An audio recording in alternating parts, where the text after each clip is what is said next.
Hello everybody, welcome to Stats 1 Online. I just want to show you a few things for how to get started this week, including using Blackboard, participating in discussions, and choosing between the textbook and the MyStatLab. So my name is Tom Reed. I'll be your professor for this semester. Here's a picture of me with my dog Trooper, who basically is my son. Anyway, just sometimes it's easier to see who you're talking to, which is why I've included a picture of myself on our Blackboard page for a profile, and I'll give people a bonus point for doing the same as described in the first week's discussion.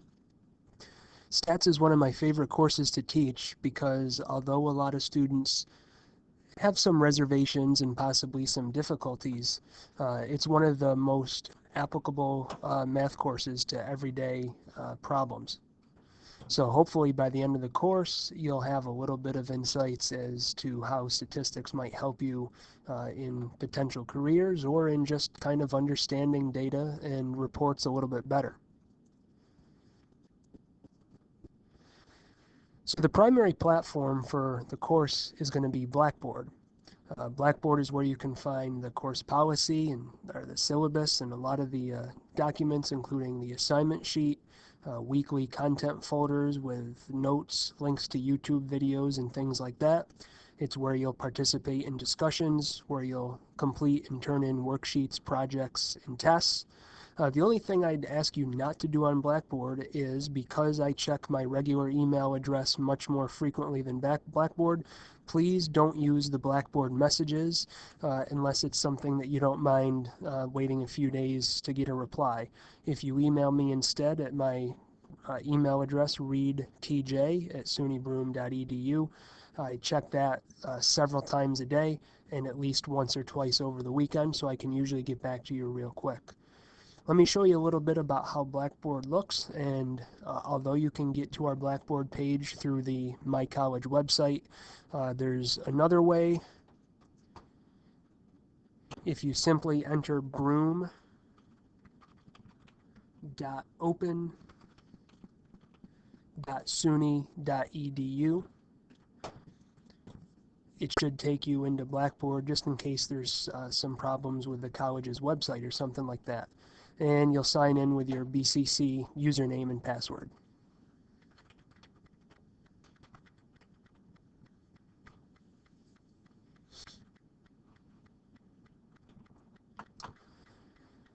So we'll have to select our course.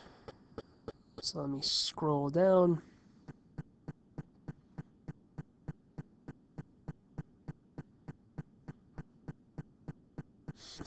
And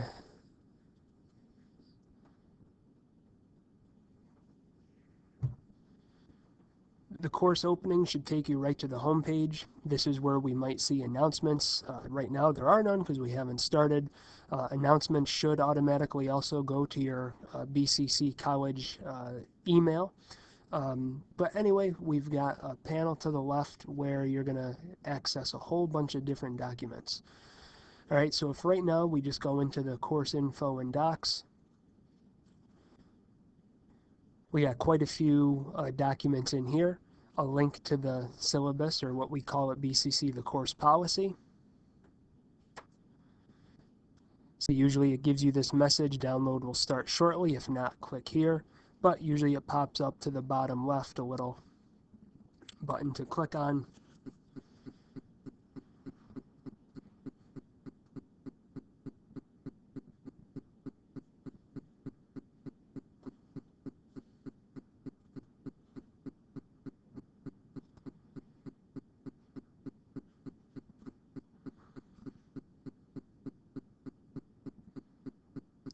And you'll notice this is quite a slow computer. On a home computer, it should go a little bit faster than that.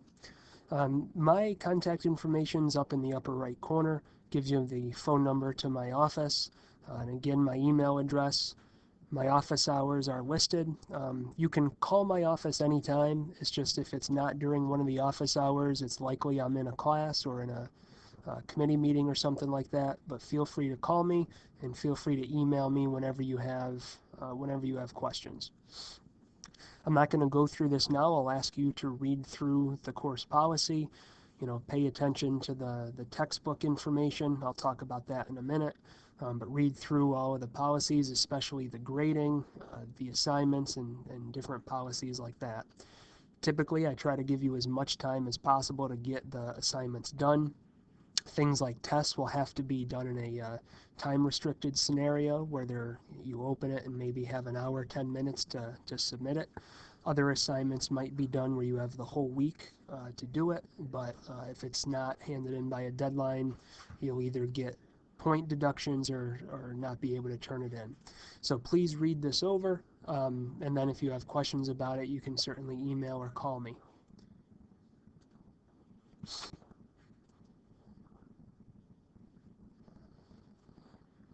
Okay, so there's also a list of homework problems from the textbook. And if this takes too long, I'll just talk about it and move on. But this basically outlines the different sections that we hope to cover in the course, as well as a list of exercises from the textbook that I'd ask you to do. In the course policy, it kind of describes that I'm not going to collect all of these necessarily, but that for some of the tests, I might ask you to show your work, either copy it down or just take a picture of work you already did for a couple of the test problems. Doing these problems maybe over once or twice before a test in scrambled order, as well as doing that with the class examples is your best way to prepare for exams. So as we move through the different sections, you want to resort back to this file and make sure you're doing those problems from the book. All right.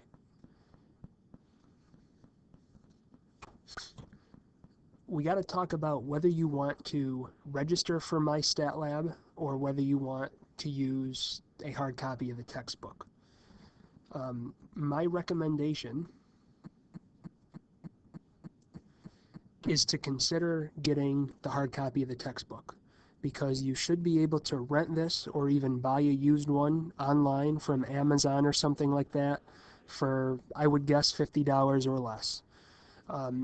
Yeah, if you buy the new textbook from our bookstore, it's probably $200 or something ridiculous like that. You can also get a MyStatLab access code, but that'll run you around $100. The MyStatLab is not required at all. It simply gives you access to the Pearson MyStatLab site, which allows you to go into the actual textbook. And yes, it does offer you a study plan, which are just practice problems and some extra resources. But a lot of people like to have a physical copy of the textbook. So the textbook information is on the course policy if you want to order it online. I'm going to show you what MyStatLab kind of looks like so that you can decide whether that's something you're interested in. And let's suppose you order your book on Amazon and it's going to take a week to get here. You can sign up for a free 14-day trial of MyStatLab without paying anything. And then at the end of 14 days, you simply wouldn't be able to access it anymore, but by then your book would be here. So let me show you what the MyStatLab would look like. There's a whole bunch of different ways to get to it. CourseCompass.com, mymathlab.com. There's another website that's on the directions that are on Blackboard that Pearson technically uses. It's Pearson, MyLab, and Mastering.com. The first time you do it, you'll have to register as a student if you haven't used this before and follow the directions from the file on Blackboard for registering for our course. Once you've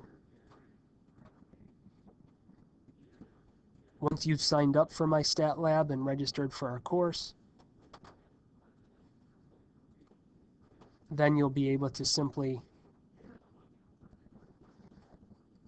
sign in using whatever email address you'd like. Oftentimes people use a Yahoo or a Google address that's not your campus email, and for some reason it's not allowing me to accept pop-ups, so I'm not going to be able to. Oh, there we go.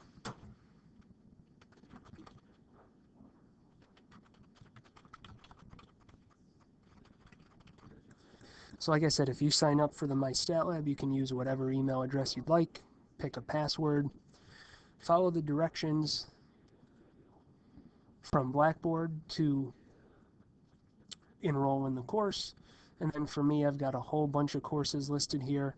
You'll only have one or maybe a couple classes if you've done some of this before. So we are Math 124 Statistics Fall 2016. Other professors on campus use mandatory homework through this site. I'm not going to do that. So for me, all you would have to do if you decide to use the MyStatLab is access the textbook. So the way that you would do that is once you're into the course page, you're going to go down to Multimedia Library. And then let's suppose we're trying to do homework problems in Chapter 7, Section 2, and you just want to see the multimedia textbook. Right? It gives you a link.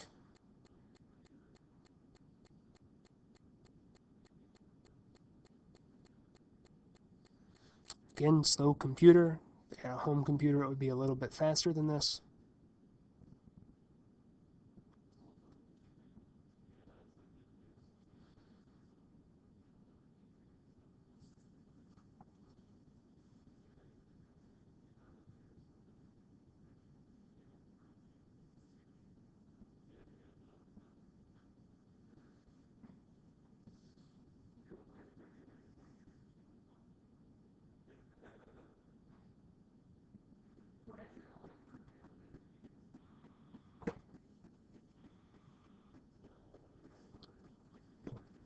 Eventually, it's going to show you the actual pages of the textbook. If you were doing this from a home computer, you probably already would have got there by now. So I'll give it a little bit more to load just in case it does, and I can show you what it really looks like.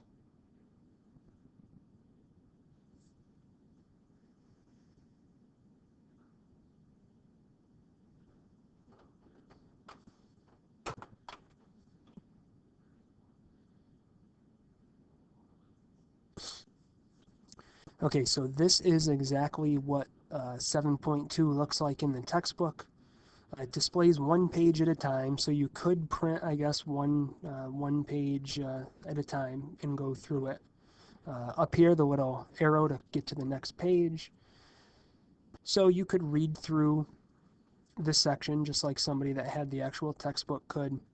And at the end of this section, you'll see the homework problems just like they appear in the book, and it's these homework problems that you should be working on to prepare for the tests, and like I said, possibly hand in or photocopy as part of the test. So this is how you would access the textbook using the MyStatLab. Again, this is not required. It'll cost you about $100, whereas if you want to buy a hard copy of the book online, probably about $50. So here are the homework problems from 7.2. These are the problems that you would be working on.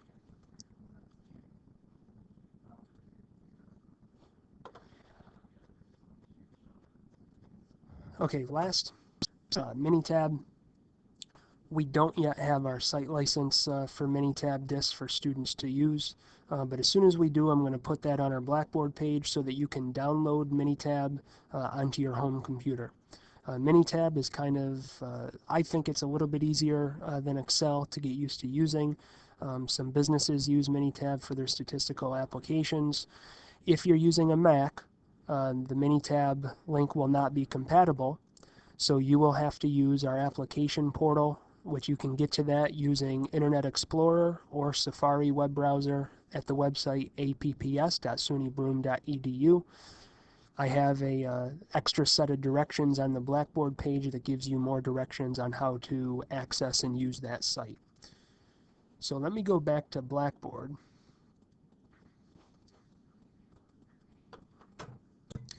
Again, here's the list of files that are under course info and docs. And for this first week, if you click in the weekly content folder, Each week I'm going to post a folder in there that has the different documents. Most weeks there's going to be many files listed in there. For this first week, I really want you to just get used to the course, get used to Blackboard. So there's only a narrated PowerPoint for the first 4 sections of Chapter 1. I'd like you to open this and listen to it and go through, add in some extra notes as you need to.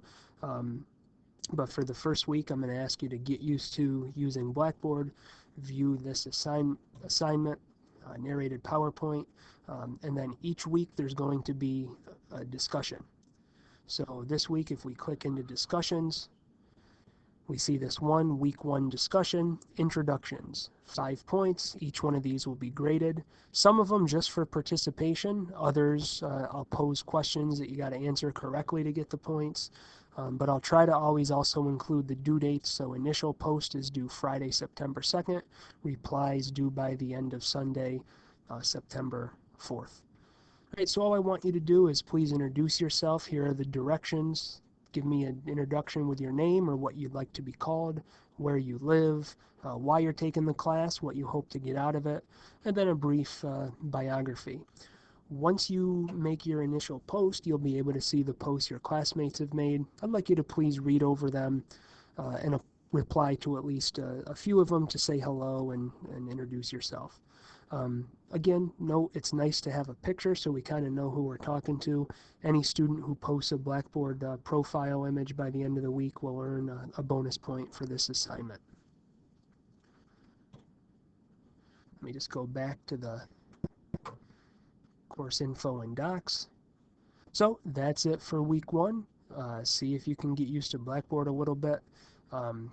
Look at the Chapter 1 information, skim the textbook to supplement that narrated PowerPoint, and complete the discussions. And then with week 2, we'll get more into the standard format of some multiple files in the weekly folder, and there will likely be a little worksheet for you to do and submit next week. Welcome to the class. Have a great finish to the week and weekend, everybody. Goodbye.